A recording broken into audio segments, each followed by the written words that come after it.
Let me first ask permission, if there's no objection, that Amanda Padgett, Senator Merkley's intern, be granted the privilege of the floor for the balance of the day. Second, I want to thank my colleagues, Senator Durbin and Senator Whitehouse.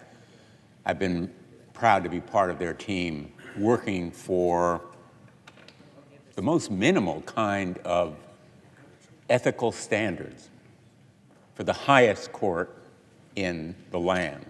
Right now, that court has no enforceable code of conduct, unlike any other court in the federal system, unlike any other branch of government.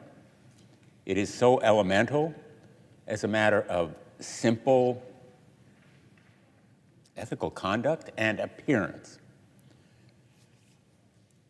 The Supreme Court has squandered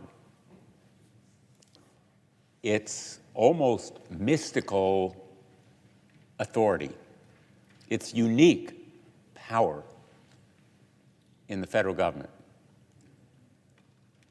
In a sense, that power was not envisioned by the founders. The idea of judicial review came after the Constitution was written. We can thank Justice Marshall for that idea that the Supreme Court can literally strike down what we do here. It's the most powerful branch of government, not the least dangerous, but the most powerful. And think of it for a moment. In a democratic republic, it's unelected, it has life tenure. Nobody can tell a justice, you're too old to do this stuff anymore. It is the most anti-democratic or undemocratic institution in a democratic system of government that you could possibly imagine.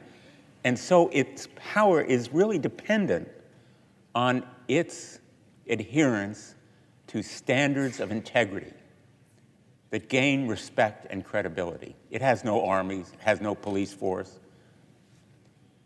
People following those orders that it issues are because its wisdom and integrity have gained respect. This Supreme Court is different than any other we've seen. And it's not just two members of the Supreme Court, because it is the institution as a whole that's responsible. And it is the Chief Justice of the court that is most responsible. And so I ask Chief Justice Roberts, please endorse this legislation, not just for the sake of your legacy. We know Chief Justice Roberts cares about his legacy, but for the sake of the court. This court is doing things, justices are committing errors of extraordinary misjudgment, not to mention corrupt taking of gifts and trips and all the rest, that are, to use my colleagues' words, blowing to smithereens the credibility and trust that this court needs. It needs it for its decisions to be followed and respected.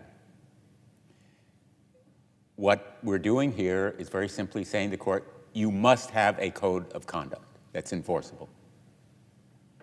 We're not telling them what to do. We're not telling them to decide a case in one way or another. We're not interfering with their docket. We're not in any way affecting the substantive decisions of the United States Supreme Court. It is simply how they conduct themselves as public officials, whether they take gifts, whether they go on trips paid by somebody else, whether they accept tuition grants. It's common sense. You don't need to be a law school graduate to understand it. In fact, this idea is more comprehensible and more impactful to the folks who go to work every day, and nobody gives them college tuitions, nobody takes them on private jets to islands that cost thousands of dollars to reach, to the ordinary American, the everyday American, this legislation not only makes sense, I think most people assume there already is legislation like the one we're debating today. So I'm not going to belabor the specific provisions of this bill.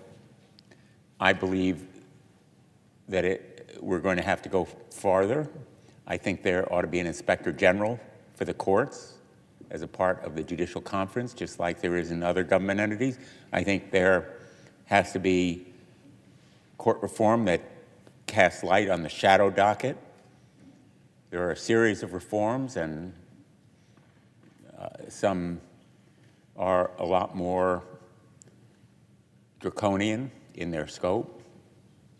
But this act is simple in requiring disclosure rules for gifts, travel, and income that are at least as strict as those we comply with here in Congress, a code of ethics, recusal, and Alito and Thomas should have recused themselves long ago from decisions involving Donald Trump.